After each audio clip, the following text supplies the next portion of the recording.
Welcome to Thinking Deeply About Primary Education, the podcast that makes time and space to really think about pedagogy, teaching and learning, professional development, anything of interest to time-poor but enthusiasm-rich primary teachers. This week, I'm joined by Christopher Such. Hello again. And together we'll try to answer the question, how do you solve a problem like workload? But first, Chris, what you reading for? This is something like the third or fourth week in a row where you've asked me to name one thing I've been reading, and partly because I've not been reading any one substantial thing, I'm going to make it seem like I have by naming more than one thing. I was dipping back into a book called Basic Instincts by Pete Lunn. It's a book I've read a few times just because of how captivating it is. He is a writer about behavioral economics, famously had a bit of a tete-a-tete with Tim Harford, the chap who does More or Less on BBC Radio 4, who's a bit more of a traditional economist. The reason I went back to the book was because, having recently read Peps McRae's Motivated Teaching, I realized how potentially valuable behavioral economics was when thinking about decision-making and thinking about how to make things more effective through a real grasp of people's behavior. So anyone who's interested in Peps McRae's book on motivated teaching, and I'd highly recommend that, if you want to kind of dig into a little bit more of the source material whilst looking at something that's still really accessible, in other words, learn more about behavioral economics, I'd highly recommend Basic Instincts by Pete Lunn. It's a really good book. I also read a blog this week which stuck with me, firstly because it was really interesting, and secondly because it was the least catchily titled blog I'd ever seen. Better School Improvement Through Problem-Driven Iterative Adaptation by Harry Fletcher Wood. It's really just an interesting blog about how, if you'll excuse the expression, the best laid plans of mice and school leaders oft gan agley. It talks about the importance of, or not the importance, potentially the efficacy of small-scale, responsive problem-solving change, rather than having these great big ideas and then trying to find a way to make them work. So I'd highly recommend checking out that blog by Harry Fletcher Wood, as well as the book by Pete Lunn. What about you, Kieran? What are you reading for this week?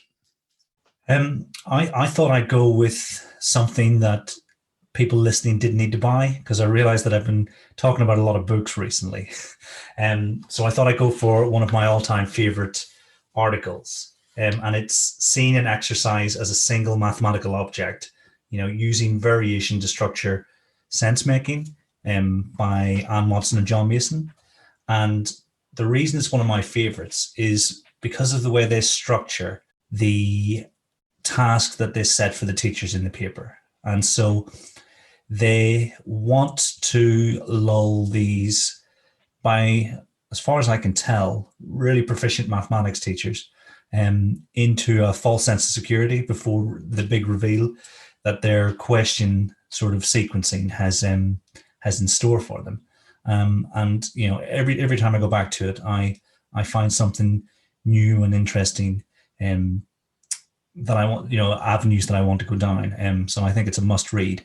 I think it's 2006, 2007. And yeah, it's one of my personal favorites. Is that the taxi cab one? Yeah, that's exactly one. Yeah, what you say is absolutely right. The way it's structured is fascinating. I'm going to sound like a proper edu geek now. I was on a train in Slovakia with my partner, and I was looking at this paper on my phone. But this is, I don't have a pen and paper to hand. This was the first time I saw it, and I read it and I thought, this is quite interesting. But because I couldn't work through the actual mathematics that's contained within it, I didn't have that light bulb moment. I just thought it was quite interesting. It was only, I think it might have been you that recommended it to me later. I thought, maybe I need to go back to this. And I actually did the maths that was inside it. And it's not hugely complicated maths, is it? It's really quite basic coordinate stuff. And yet you still have that moment of realization that they're clearly trying to nudge you towards. So that's a really interesting paper. I'm a big fan of that one as well. Yeah, I had a similar experience. I read it once and then revisited with a pen and paper, and it was a totally different experience. So yeah, I think they recommend try the maths while you're reading it. And 100% I'm behind that idea. Super. So I guess for the purposes of today's discussion, the best place to start would be to define what we mean by workload. Do you want to have a crack at that first, Kieran? So I think there are perhaps two ways to look at workload, because I think it's a reasonably loaded term. And I think more often than not, it's used to describe additional work on top of that which is important to teachers. But I think it could equally be described as the work that a teacher is required to complete as part of their role. So when I speak about workload, it's probably that extraneous workload, the additional stuff that has, for one reason or another, which obviously we'll get into at some point, I'm sure, being added to what's expected of teachers in the class and outside of the class to an extent. What about you, Chris? Yeah, I think the way you describe it there, it's almost there's parallels between cognitive load theory in that the initial versions of that theory had intrinsic load, extraneous load, but also germane load. And we're not really talking about the germane or necessarily even the intrinsic load today. It's kind of that extraneous stuff. When I think about workload, I mean, what I'm about to describe isn't necessarily extraneous. In a lot of cases, it's part and parcel of teaching. But when I think about workload and the hours of the week, I'm thinking about everything a teacher does. So the popping out to Sainsbury's to get yeast for the science experiment, that's workload.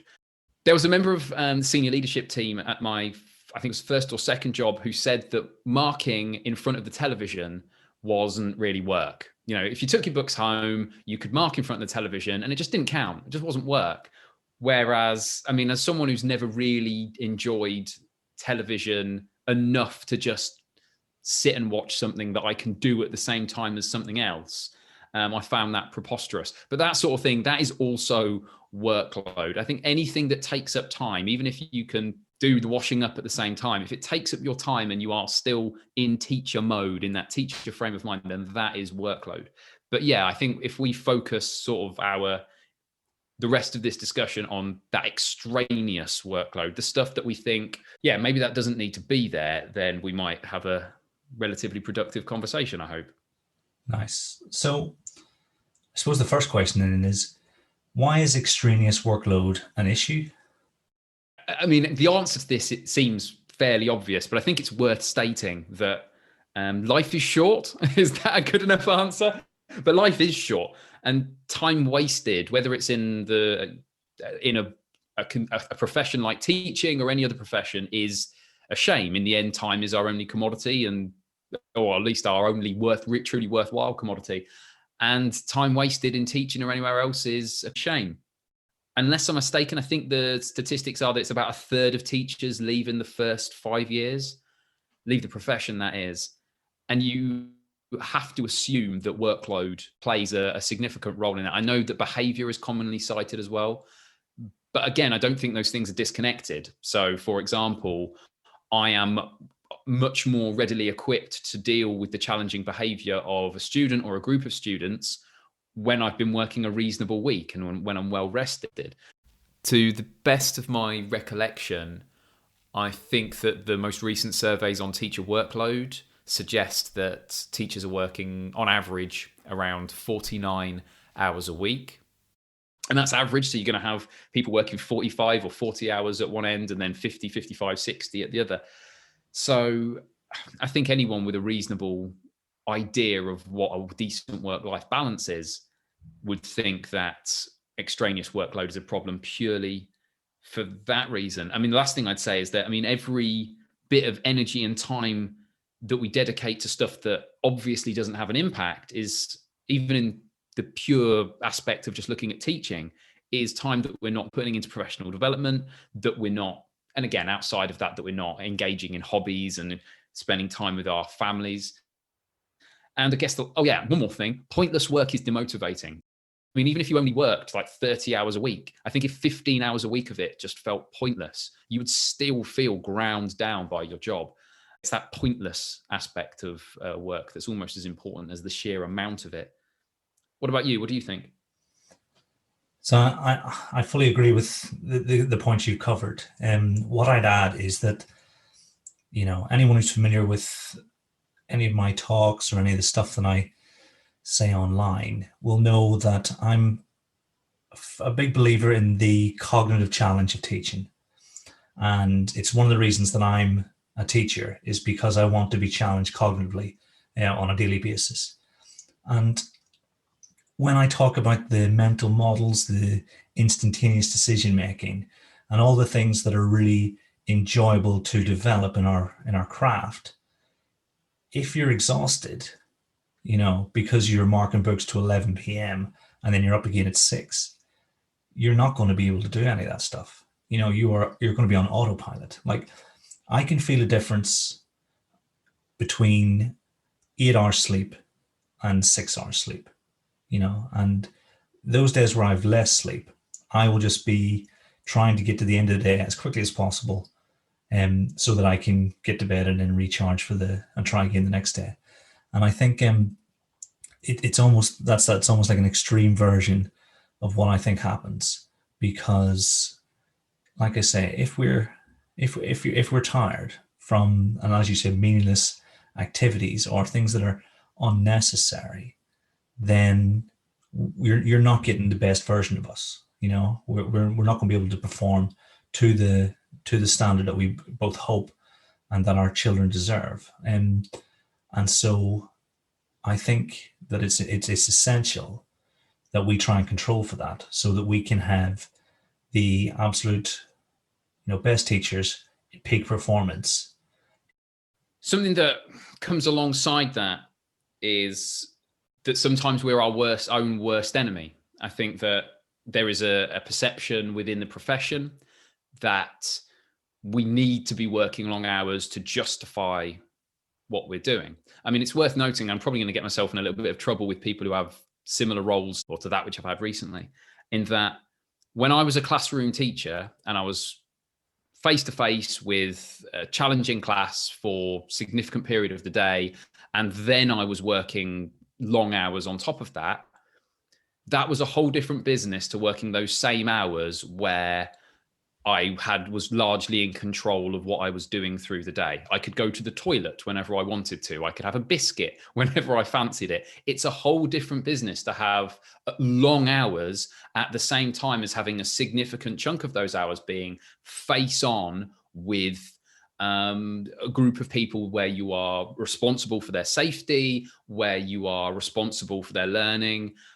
And I think, we have to take those things into account as well when we're looking at the hours spent. And like I say, I think we are perhaps our own worst enemy, in that there is arguably a bit of a martyr or hero complex in the profession. Would you agree? And if so, do you think it's a problem? I think it does pervade the profession. I was actually discussing this a few weeks ago, and there was a survey of teachers' favorite education movies.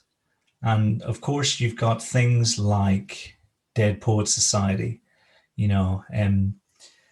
where, it's not necessarily a healthy model of what education is like. And I think a lot of that is to do with the liminality that teachers experience when they join the profession. Because if the sources upon which we can draw are cinema and our own experience of school, then we're not necessarily ready to make a judgment on what a healthy teacher approach to the role, or workload in particular, looks like. And so I think, obviously over the last 20 or so years, the system hasn't necessarily helped that at all.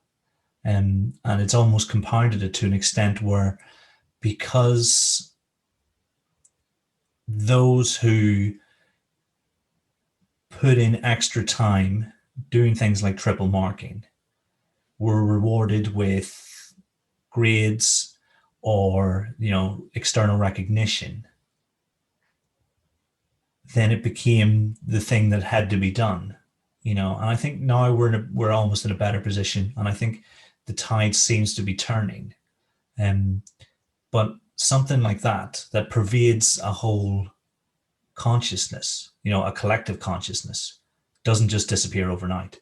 And so I think it's a combination of liminality and systemic forces over the last 20 or so years.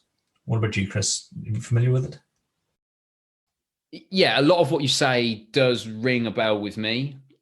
I think part of the problem as well, and I'm as great an exponent of this as anyone, is that teachers can be a little self-congratulatory when it comes to our own importance.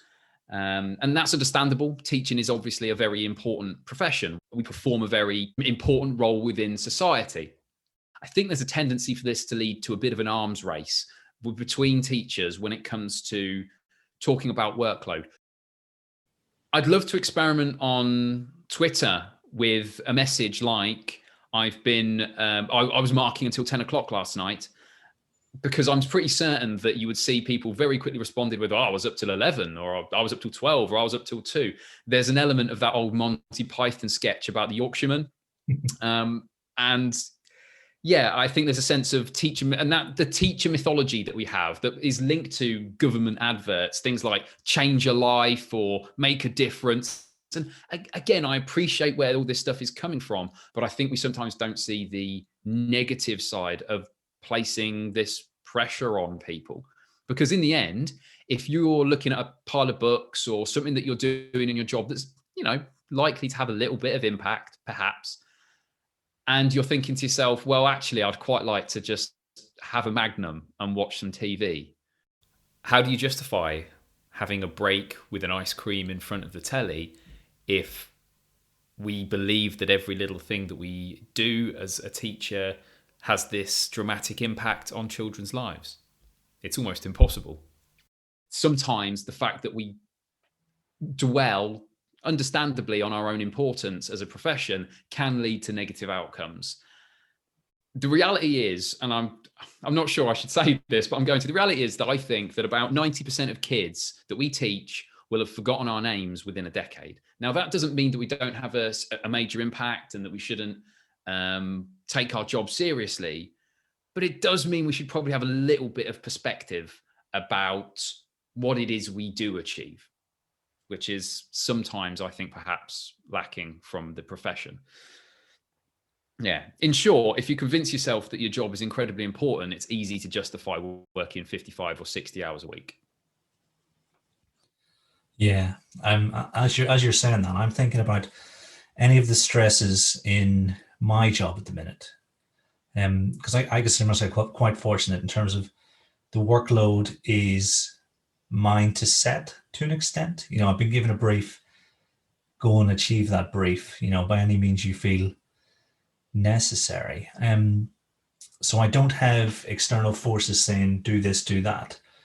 But any pressure or disappointment I felt has been because of how I wanted to go further, or I wanted something to be a little bit more perfect than what it was. And I can see traces of that as I think back on my career, because like we've said before that when you begin teaching, it is a lot more work and you have to put in considerably more effort into things that more expert teachers find reasonably trivial. And what I find difficult is letting go of the need to the point where I almost feel like I'm not working enough sometimes, and then give myself a hard time for it. And I don't know how I can let go of that, because I know that the job I'm doing is at least adequate, because my employers still want me around and stuff. And, so I don't know. I'm definitely not a trained psychologist, so I'm probably definitely not qualified to to comment. But I'm just thinking about what you're saying about this self-image that we have, and how realistic it is that we can let go, because if I think about my own behavior and my own thoughts, it does take an awful lot of effort on my part to give myself a break, if that makes sense. And I'm almost feeling upset. I'm not trying to set myself up like a martyr here. It's just a pattern of behavior that has built up over many, many years. And when the opportunity does come to decant a little, it's a lot tougher than you might think. Certainly the first couple of days of the summer holidays are tough, because I want to feel like I'm achieving something. And yeah, so I think that might be the key. How do we switch off that voice that says we need to work harder than all the time? In some cases, I think we need someone else to be that voice for us, particularly at the start of our career. I wish, in retrospect, I've talked before about the issues I had at the start of my career in terms of working too long and then eventually kind of leaving the profession for a bit, or sort of leaving classroom teaching for a bit. And I wish that when I'd had those conversations with people and I talked about how long hours I've been working, I wish someone in the profession had just said to me, "That's a bit of a disappointment. You're overdoing it, mate." Or even just saying like, "Well, that's a shame. There are teachers here who can get the job done in far fewer hours than you're doing." So just turn it on its head. Just saying, "Oh yeah, there's people here much more efficient than that," would have completely changed my mindset about when I'm going to go home. Funnily enough, this kind of comes full circle almost back to the discussion of behavioral economics that I briefly introduced earlier, because there is a lot about races to the bottom in behavioral economics. The classic one being the idea of two people who are after a promotion, where one of them stays till 5:30, so the other person stays till 6, so the boss sees them, and then the other person stays till 6:30 or 7, etc. And it's only when the boss steps in and says, "No, you both leave at 5, or you both leave at 5:30, or whatever it is, that the problem's solved." You sometimes need these external regulations in some form. In my experience, not always, but often, the people who have the healthiest and most accurate view of the importance of teaching and its balance with other aspects of life are parents. Some of the people I've worked with who have a newborn kid, or they've got a kid, 2 or 3 kids or whatever, they still take their job seriously. They're still professional. They're still doing a great job. But there's something in the way they talk about, well, I've got to get home because I've got other responsibilities, that I think helps remind me, and perhaps would help remind other teachers, that, yeah, there are other aspects to life. There is a balance here. It isn't just you pour as much energy as you can into the job and that's it. So I think that leads quite nicely into the next question. How can we alleviate workload for those that we lead? I think it's an obvious thing to say, but a key aspect of this for me, and I know it's popular on Twitter and I know it's a common conversation, but it has to be front and center, is marking. I'm not as necessarily as 100% anti-marking as other people are. I definitely think that there is a way to engage with it. I don't actually think that there's a huge amount of value of writing things in books that can just be shared back. But at the same time, I don't think there's necessarily anything wrong with making sure you've looked at every book and occasionally putting a tick or a star or whatever, just to say, I've seen this, like this a lot. I don't think there's necessarily anything wrong with that. And there's actually quite a lot of positives, I think, to children knowing that teachers are looking at what they're doing.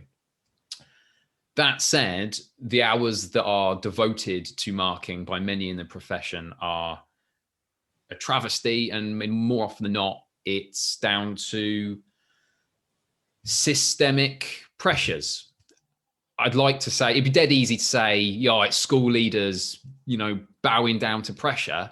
And I guess that there's truth in that, but we also have to ask the question of where that pressure is coming from. And is that pressure the same on every set of school leaders? If you're a head teacher in a school that requires improvement 3 times in a row, seemingly, as far as you can tell, through no fault of your own or your teachers who are doing everything they can, and you just want to have this overt symbol of, look, we're trying, we are working hard, and we are conscientious, then immaculate books full of marking are a pretty sound way to do that. I'd love to pretend that all Ofsted inspectors would see past that, but my experience of Ofsteds, admittedly from on the old framework, but my experiences of them haven't necessarily been of such an ilk as to make me think that those impressions don't matter.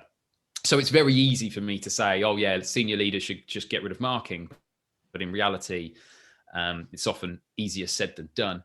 But obviously, that's a big area. If you can do it, if you're under the circumstances where you can reduce it considerably and make it less burdensome, to consider whole class feedback, consider a way of giving feedback to children that doesn't require writing notes to them one-to-one. If you think about it, it's mad, really, though, isn't it? The idea of saying, I've got 30 children, I've done a lesson with them. Now, what's the most efficient way of talking with them, communicating with them about what they have and haven't achieved?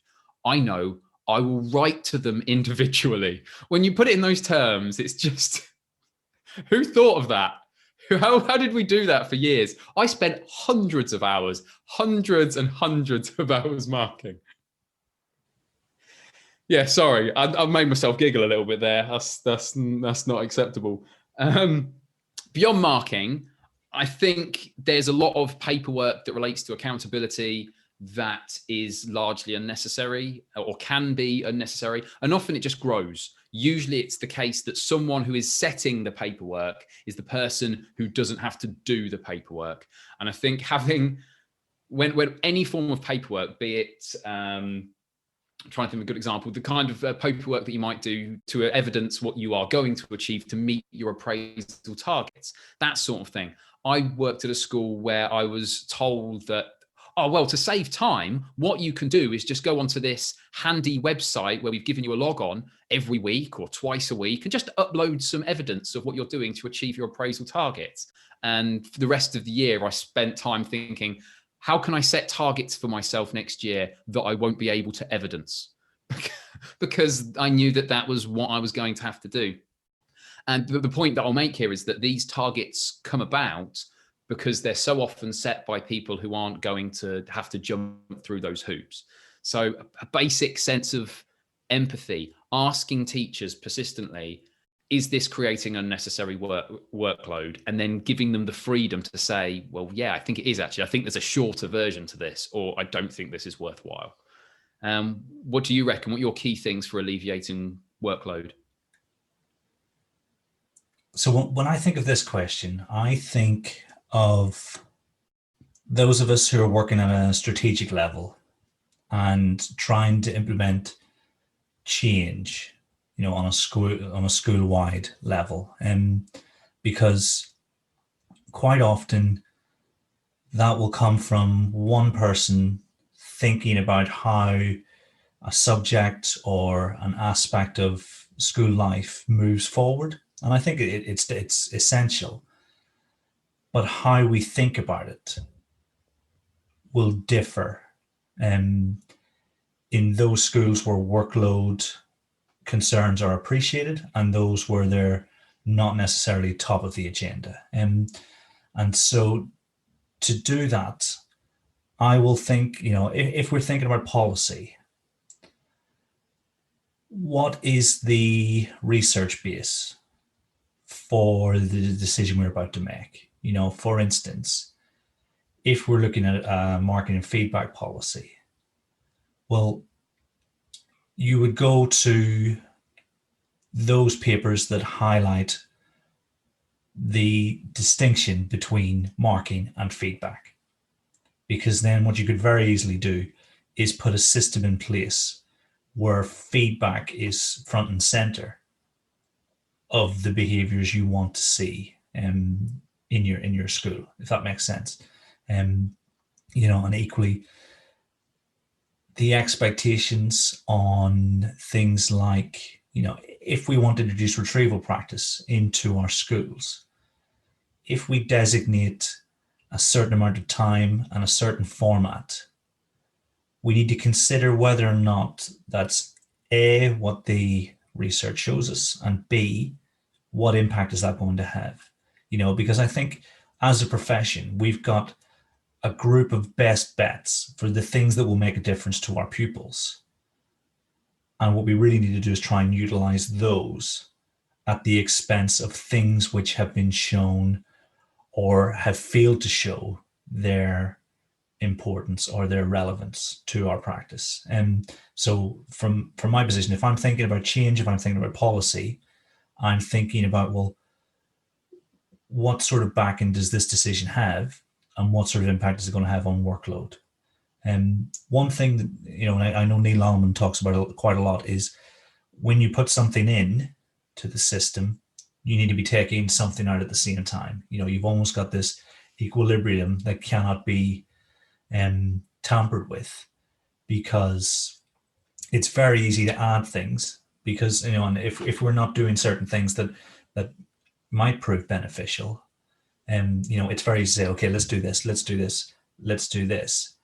But before we know it, if we're not careful, we will have a disequilibrium, and that sort of manifests as workload. And so I'm always thinking about, well, what do we stop doing so that we can do this? And I think my final one, certainly for this episode, is to have, like you said, those people in the classroom at the heart of any important decision-making process. And I'm not saying they should lead it, but they should definitely be involved on a level of, actually, what does this look like when we implement it, and what is the impact on teachers? Because it would be very easy for me, especially at the minute where it's hard to get into classes, to make massive sweeping decisions about the practice of our teachers without having any consultation with them at all. But that would do the pupils no good, and it would do the teachers no good. And so I know it's been a while since, maybe 4 or 5 years since I've had a full class responsibility, but I always try to make sure I'm thinking like that and talking to teachers, particularly those who are receptive to new ideas, because they're going to give you an honest account of, okay, I'd really love to give this a go, but I can't see that happening without X, Y, and Z changing. Jack, who was on season 1, lucky enough to work with him. If I've got a new idea, I will talk to him about what he thinks that will look like with the practicalities on a logistical level, because that way we are taking account of the reality of the situation. And so those are the 3 things that I try to do in my practice, because having lived through the time of Ofsted once, and having missed weekends with family because of having to catch up on marking that no one was ever going to read, I understand precisely what I want to try and avoid. And so I know that the further we get from the classroom, the more important it is to try and remember. But that feeling of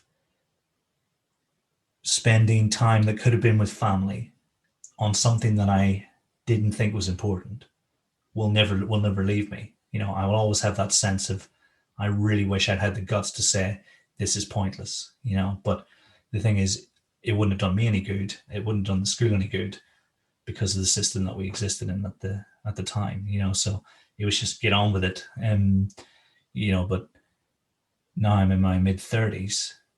Had I joined teaching now, would I have accepted that reality? I'm not sure, because it's something that I have never been able to shake.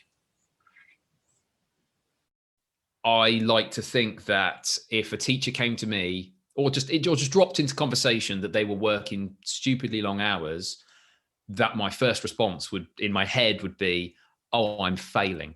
On some level, I'm failing. If someone that I have some level of responsibility for guiding them in their career is working stupidly long hours, then I'm failing if I'm not supporting them to work a more reasonable amount. I bang on about it a lot, but I do think that a 45-hour working week is a sensible target. I don't think there's anyone out there who would say, oh, that's lazy. And equally, I don't think there's any teacher out there who would say, well, that's far too much. So I think it's kind of a pretty solid, compromise position that will keep everyone happy, including that little guilty conscience that we all seem to have in the profession. I think there are a couple of other practical things I'd like to mention about things like NQTs, having running clubs. I was told in my first year of teaching, no, you don't run a club as an NQT because it's going to be hard enough. And I've seen and I've worked in schools where there's pressure on NQTs to do clubs, to run a football club or to do a sewing club. And you just think, no, let them bed in. I would say that also planning and the way that expectations for planning are managed within a school are important. I think if someone is prepared for the lesson, they've thought it through, they've written down what they need to have written down to have thought it through and to teach the lesson well, then I'm happy. Anything that goes beyond that and only goes beyond that for show or because of a particular structure that the school require everyone to plan in, then I think we've got problems. That's not to say that some structures can't be useful, particularly to newish teachers. Sometimes having a planning pro forma and saying, okay, can you consider these things is fine. But in the end, it has to all work towards them being ready for the lesson. And if they're ready for the lesson, then I'm not particularly interested in the plan. There's so many times when I've seen experienced teachers or teachers doing a perfectly good job still putting things on a plan that are unnecessary. And when you ask them why, it's because it's just expected. It's just what we do at this school, or even worse, as still occasionally happens, you hear about it, planning's being collected in to be scrutinized. Really? For everyone? It just doesn't make sense to me. Last thing I'll mention is things like, maybe because this is just close to my heart and it's what I'm doing at the moment, but when it comes to curriculum, when it comes to teaching your history lessons and your geography lessons and your music lessons and everything you're teaching, the more that teachers can be supported in the detail of what they're going to teach, and the less they have to go to Twinkle, the less they have to watch things on YouTube, the less they have to go to Google, the better. Now, this isn't to say that teachers shouldn't be given the time to develop their understanding of things they're going to teach. Of course they should. But that shouldn't replace a quality curriculum resource that says, well, you know what, if you're teaching Roman Britain, 80% of what you should be communicating to the children and trying to get them to understand is on this document. So yeah, I would say that those are just some brief things to mention, but really all of them pale in my experience in comparison to the burdens that are effectively different forms of paperwork, be it marking or accountability bits and pieces. So yeah, if in doubt, that's your target, I think, as senior leaders. It's funny you mention planning, because it didn't even cross my mind. We've been using textbooks so long that when I think of planning, I think of having post-it notes and thinking about worked examples that I can use to, sort of supplement the examples that are in the book. If they struggle with this bit, here's some questions I can ask. It's been a long time since I actually sat down with a Microsoft Word format and wrote out what's to be taught.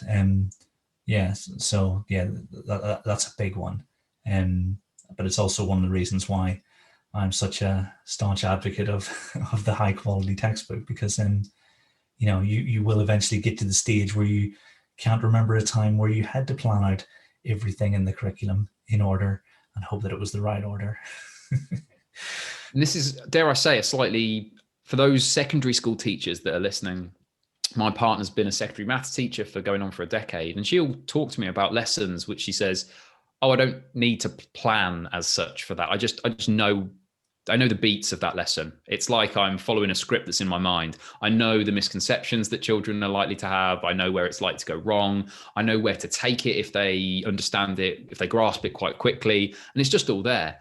I think as a primary teacher, particularly a primary teacher who moves between year groups, it's easy to forget that actually the vast array of what we teach can be massive. I mean, if you teach an element of fractions in year 8, once you've taught it 3 or 4 times, you know where it's going. Whereas with primary, you can move between lessons and teach move between year groups, I should say, and be teaching Vikings for the first time, or the curriculum can change and you're teaching mountains for the first time, which I think puts a responsibility on curriculum leaders and on schools to, wherever possible, to give teachers as much information as they can. So like I say, they're not hunting around elsewhere. So we've talked about the responsibility that we have to alleviate unnecessary or extraneous workload for those teachers that we're trying to support. I guess the other question then is, what can we do to alleviate our own workload, whether we're a teacher or a senior leader or even a head teacher? What kind of things might we be able to do to alleviate our own workload? What do you reckon? So when I think about this one, I think whatever I say will be easier said than done. Inevitably, because we all want to do the best job we possibly can. And sometimes that, like we've said, that feels like having to go above and beyond. But I think there are some principles that we can work to. I think it might be Mark Anstey that talks about this, but asking yourself which stuff is genuinely important and then only doing that. And that's probably the most difficult one to do, because, there will be pressures to do things. But I know that in tandem with that, if people don't ask me multiple times for things that I haven't done, then there's a very good chance I'm never going to do them. Like I say, it doesn't apply at the minute, but whenever I was in class, whoever shouted the loudest got their stuff done for them. Whatever task we were constantly reminded about, that got done. And I think almost combining the two and thinking, okay, well, what's the consequence of not doing this? And what's the consequence, or what's the benefit of doing this? And then sort of almost making a prioritization list, where you've got the things that you simply must do because there's a benefit.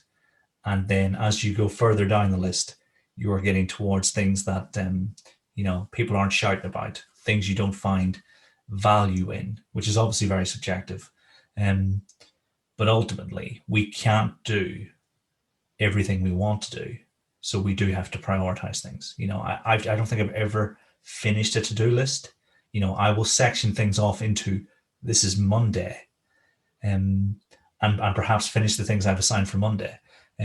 So I think we have to get good at prioritizing and good at realizing the things that make a difference. And we do that by sort of working, and reflecting on our processes, over an extended number of years. I think honest conversations with school leaders often land.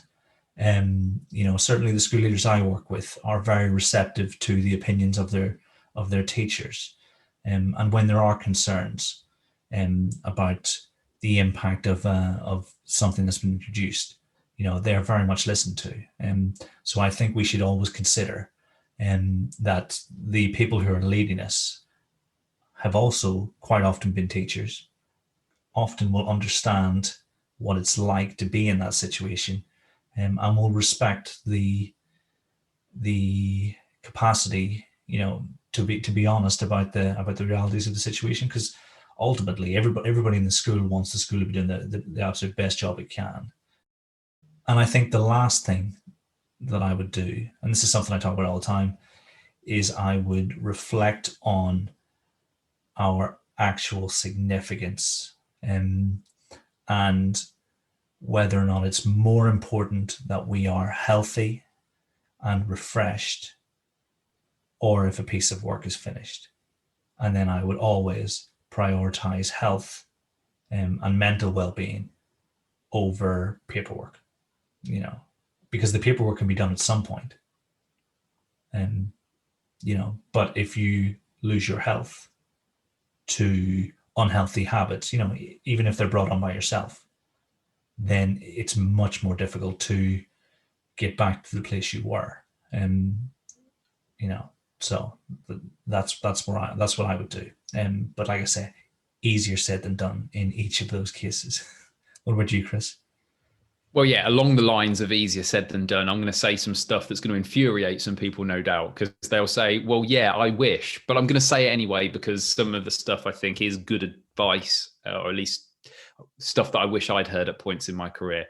The first of which is find a school that genuinely cares about your workload if you're not in one. Sounds obvious, sounds easy, obviously easier said than done, but if you can move and you're in a school that you think doesn't really take workload seriously, then try and find one that does. Along those lines, I would say count your hours as an experiment. Take a week or 2 or 3 and count your hours and work out what you are actually working through a week, and be really honest with yourself about what that is. And if it is more than you think is reasonable, then start thinking about what you can cut. Like you say, in an ideal world, we would be, what's the phrase from economics? Homo economicus. And we'd make perfectly rational decisions whereby we would be able to put a long list of tasks and we'd know exactly how long we expected those tasks to last. And then when we got down to the 45-hour mark or whatever it is, we just cut it off and not do anything on the bottom of that list. That's not how human beings work. But even so, keeping a track of your working hours through a week, just so you've just got a feel of whether what you're working is reasonable or not, can be informative. It can be illuminating. On the other side of things, where I do think there are a lot of teachers who are their own worst enemy with this stuff, and actually senior leaders aren't pushing them quite as hard as they say they are. It's actually more about their own personal sense of conscientiousness. I think there's value in learning to say no to stuff. Like, oh, can you do this event on a Friday? I know it's at 6. Sometimes saying no is just what you've got to do. So yeah, like I say, count your hours, try and find a school that genuinely values this stuff. We've talked about marking, so I'm not going to go deeper into that. Try and cut out the stuff that you do, if you're really honest with yourself, just to impress other people or to keep up with other people. If you don't think your displays are quite as pretty as the classroom next door, and deep down you don't care that they're as pretty, then don't do anything about it. Just make them fine. Just find the areas where you're really comfortable just doing the bare minimum. And at the same time, don't give a hard time to the teacher next door who does value that stuff and does like to make their classroom particularly beautiful. Just let them get on with it, unless they say to you they're working 55 hours a week, at which point maybe it's time to have a conversation. Practically, particularly in your first few years of teaching, but generally I think it's worth setting yourself a target every week of saying, there is one day a week where I don't do any schoolwork and I don't think about schoolwork. I mean, I've not followed this rule myself for a long time, but purely because of it being a hobby. I guess the last thing would be, don't begrudge colleagues that do somehow manage to leave at 4:30 every day. In fact, perhaps go and have a conversation with them and ask them how they do it.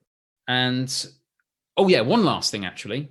A lot of people, I think, throw themselves into massive amounts of workload because they think, I want to climb up the career ladder, and the way to do that is to impress and to be as overtly conscientious as I can be, etc., etc. And I've never really understood that, because as far as I can tell, unless you're looking to be Chief Inspector of Ofsted, the career ladder is pretty short. You teach for a while, and then if you quite like the idea, you maybe become head of a phase, and then look for assistant and then deputy head roles, and then you're a head teacher. And then you've got 20 years of being a head teacher. And then you look back and think, I wish I'd spent a bit more time in the classroom, potentially. So I think the career ladder in teaching is pretty short. So don't be afraid to slow down, ease off, maybe just enjoy being a teacher for 5 or 10 years before you start thinking, okay, it's time for me to be an assistant head, or it's time for me to start looking up that career ladder. But I'm bound to say that because I think the classroom teaching bit is always the best bit of being in education. So I'm probably a bit biased. But yeah, that would be everything I'd have to say on the subject. Hope that's okay. Yeah, I'm with you, Chris. I think before we wrap things up, I think it's important to qualify the conversation, in as much as it's very easy for the two of us to have this conversation in these terms because we've been teaching 13, 14 years each, and we have come to certain realizations and certain levels of confidence in our own sort of capability. And so for anyone who is listening and they're at the beginning of their career, or they want to develop into the most proficient teacher they can be, I think what you say about in the classroom being the utmost priority. I think we focus our attention on what we can do to be a better teacher of children, and then the other stuff, is what will come over time. And I think it is possible to, people always say, get a feel for the school whenever you go and visit, and hopefully as time goes on, we'll be able to visit schools before we apply for them. Ask, what was the workload expectation of your teachers during the pandemic? What is the workload expectation of your teachers now? Because, and it's Alan and Sims, they use the term lemon, in to discuss those schools where they're not as au fait with how to get the best from their teachers. And so to avoid those lemons, we need to ask honest questions and hopefully receive honest answers when we apply and when we begin the application process. And I think that's the best way to safeguard ourselves from those unfortunate situations where teacher well-being isn't as high a priority. So like I say, it's very easy for us to have this conversation in terms we've had it. But it is possible to enjoy every minute of teaching, but for it not to be a minute past 45 hours each week. And so I think I'm almost springing this one on you. It's a question from YouTube, Chris, that we got quite a while ago that I have been thinking about and thought this would be the best place to do it. Early career teacher, what one book would you recommend they read? I think ideally you want a book that leads to other places as well as being really valuable in itself. I'd highly recommend a book. I think it's just called it's Marge, Marge. It's a book that looks at different aspects of learning, from motivation to generative learning. And like I say, because of that, it leads in different directions. By Arthur Shimomura. It is, I hope I've pronounced that right. I almost certainly haven't. It's really an excellent jumping off point. I found it fascinating. It was another one of those books that it's actually available free as an ebook as well. So following in your footsteps of trying to recommend something that's freely available, highly recommend that one. It's a short read, and I think it's a really great jumping off point for teachers. My recommendation falls into a similar category. And it's What Does This Look Like in the Classroom by Carl Hendrick and Robin McPherson. And essentially they take a list of questions that have been generated by practicing teachers and give them to some of the most erudite sort of experts in various fields related to teaching and learning and education in general. And we have several copies in my school's CPD libraries, and not a term goes by where I'm not recommended to someone. And I think, as you say, it's a really good jumping in point on many of the most important facets of our role, and something that I can't really recommend enough in terms of early career development in particular, but I think suitable for anyone who's teaching, really. Can I just add one caveat to what I said? Because I still fully recommend the book that I suggested. But if you are a teacher who is struggling with behavior, which is quite a common thing for teachers at the start of their career, I'm sure I've recommended it before. I think it's absolutely brilliant. It's a little booklet called The Behavior Management Pocketbook by, I think it's Peter Hook. I saw a CPD session by him in my NQT year, which changed how I manage behavior with my class and allowed me to develop completely different relationships with children that I never thought I would be able to make an impact with. So yeah, Peter Hook's Behavior Management Pocketbook. I've never seen it mentioned by anyone else on Twitter or elsewhere, and it astounds me because it's so good. Excellent. So I think that's plenty to get on with for anyone at the beginning of their teacher development journey. And I suppose on that note, all that's left to do is say thank you very much, Christopher, for joining me again. My pleasure. Until next time, thanks for listening.